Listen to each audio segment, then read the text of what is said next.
fillings leak substantial amounts of mercury constantly. The amount increases with any kind of stimulation, and as a result, mercury from fillings produces the majority of human exposure to mercury.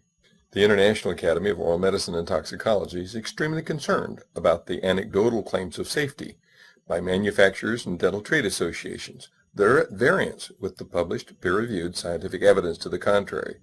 The precautionary principle requires action once the possibility of harm exists. It does not require proof beyond a shadow of a doubt that in the case of heavy metal and xenobiotic exposure is both nearly impossible and unnecessary, in our opinion. What you're seeing is mercury vapor coming off a 25-year-old silver amalgam filling in an extracted tooth. The background is a phosphorescent screen. The mercury vapor absorbs the fluorescent light, and you can see it as a shadow on the screen. This is mercury coming off a filling that was dipped in water that's the same temperature as the human body. This is a filling that was rubbed with a pencil eraser for just a few seconds.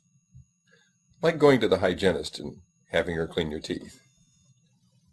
These are not small amounts of mercury. If you can see it, it's more than 1,000 times higher than the Environmental Protection Agency will allow for the air that we breathe. What about the last time you went to the dentist and they drilled on your tooth? Here is the mercury vapor every time you raise the temperature to 110 degrees with hot coffee or warm water, or even chewed on it. Mercury comes off fillings every time you stimulate them, and that stimulation causes the mercury to continue to leak out of the fillings for an hour and a half at a minimum. Some people grind their teeth. Some people chew gum. The dentist might send an old gold crown to the dental lab to be welded. How about the dental personnel? They're not being given informed consent. Back in 1985, the International Academy of Oral Medicine Toxicology set out to determine the amount of mercury that was coming off fillings. And here's the graph, showing substantial quantities of mercury were measured coming off fillings. And then we estimated the total dose. And then we began animal experiments and put radioactive fillings in sheep. Mercury accumulated in the jaw, stomach, liver, and kidney of the sheep in just 30 days. Substantial quantities of mercury spread from the fillings to every organ in that sheep's body. This should be of concern for everyone. Then we measured that the sheep's kidneys dropped in their ability by 60% to clear inulin, an indication of kidney malfunction. Whole body imaging of monkeys found exactly the same thing. Proponents of amalgam fillings claim that sheep chew too much. Well, what's the problem with monkeys? They had mercury in their jaw, kidneys, liver, intestine, and heart. And further research found dystrophic bacteria that were antibiotic resistant cropped up in the intestines within 2 weeks of receiving these mercury-leaking fillings. Further studies have found damage to the ADP ribosylation of brain neuron proteins. In response to the controversy, and at the request of the Federation of Experimental Scientists and Biologists, Drs. Fritzloh Scheider and Murray Vimy wrote an editorial, the first ever in FASEB, that point by point refuted the claims of the amalgam proponents. In 1991, the World Health Organization acknowledged that the predominant source of human exposure to mercury is from your fillings. That should be of concern to anyone wanting to have healthy children, because mercury is highly damaging to fetuses.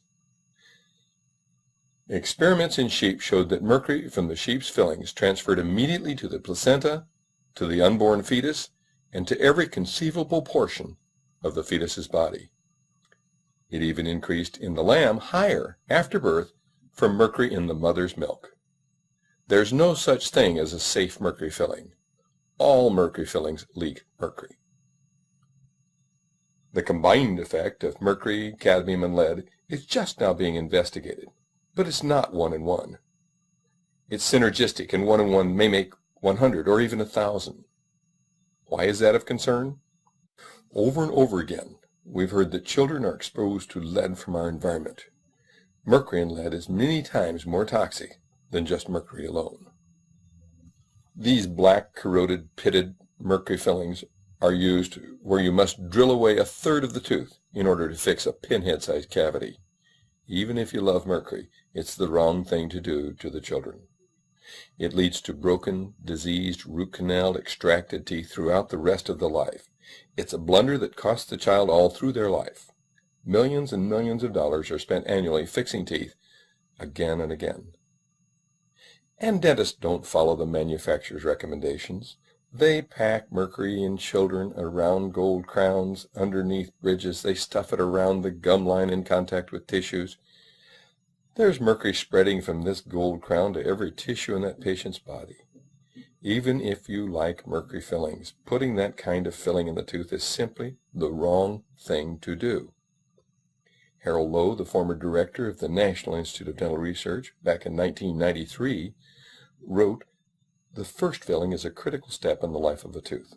Using amalgam for the first filling requires removing a lot of tooth substance, not only diseased tooth substance, but healthy tooth substance as well. So in making the undercuts, you sacrifice a lot, and this results in a weakened tooth. The next thing you know, the tooth breaks off, and you need a crown. Then you need to repair the crown. And so it continues to the stage where there's no more to repair, and you pull the tooth. With the first filling, you should do something that can either restore the tooth or retain more healthy tooth substance. Use new materials, composites, or materials that can bond to the surface without undercuts. You can do this with little removal of the tooth substance so that the core of the tooth is still there. I would add that the cost of all that dental repair over and over again makes the cost of mercury fillings enormous, even if you don't consider the neurological impairment and the brain damage that they surely cause in dental personnel, and the infertility and the heartbreak that they've caused to so many families. It is the opinion of this Academy that responsible government agencies should prohibit the use of these fillings until such time as their manufacturers produce the alleged evidence of safety.